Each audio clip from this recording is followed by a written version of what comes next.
ഇതിപ്പോൾ ഇവിടെ നിന്ന് എനിക്ക് മാങ്ങ കിട്ടിയെന്നല്ലേ. ഈ നാട്ടിലെ ചക്കയും മാങ്ങയൊക്കെ കാണുമ്പോൾ ശരിക്കും മിസ് ചെയ്യാറുണ്ട്. ഇവിടെ നിന്നൊക്കെ എന്തോരം ഫ്രൂട്ട്സ് വാങ്ങിച്ച് കഴിച്ചാലും നമ്മുടെ ആ നാട്ടിലുണ്ടാകുന്ന, നമ്മുടെ സ്വന്തം വീടുകളിലുണ്ടാകുന്ന ആ നാടൻ മാങ്ങയുടെയും ചക്കയുടെയൊക്കെ ഒരു ടേസ്റ്റ് അതൊന്നും വേറെ തന്നെയാണ്. അങ്ങനെ എനിക്ക് കിട്ടി 2-3 മാങ്ങ. നാട്ടിലാണ് കേട്ടോ. എന്നാൽ പിന്നെ ഒരു ജ്യൂസ് അടിച്ചാലോ എന്ന് ചിന്തയായി.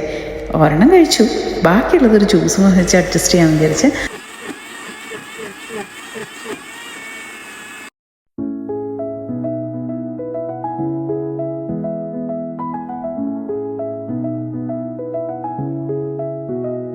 അങ്ങനെ കഴിഞ്ഞിട്ടില്ല കേട്ടോ.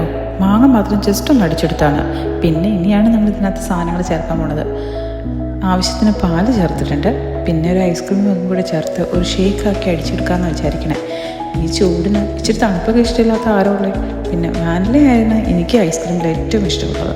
അതുകൊണ്ട് തന്നെ വാനില ഐസ്ക്രീമാണ് ഞാൻ ചേർക്കുന്നത്.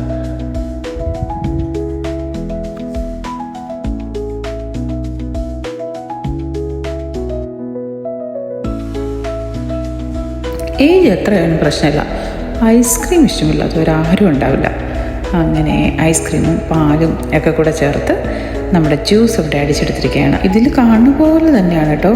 നല്ല സൂപ്പറായിട്ട് നല്ല സ്മൂത്തി ആയിട്ട് വന്നിട്ടുണ്ട്. കാണുന്നത് പോലെ തന്നെ കിടുക്കൻ ടേസ്റ്റാണ്. ഇതൊന്ന് ഫ്രിഡ്ജിലും കൂടെ വെച്ച് ഒരു ശകലം കൂൾ ചെയ്ത് കുടിക്കുകയാണെങ്കിൽ സൂപ്പറായിരിക്കും. എല്ലാവർക്കും ഇഷ്ടമായെന്ന് വിചാരിക്കുന്നു. Thank you so much.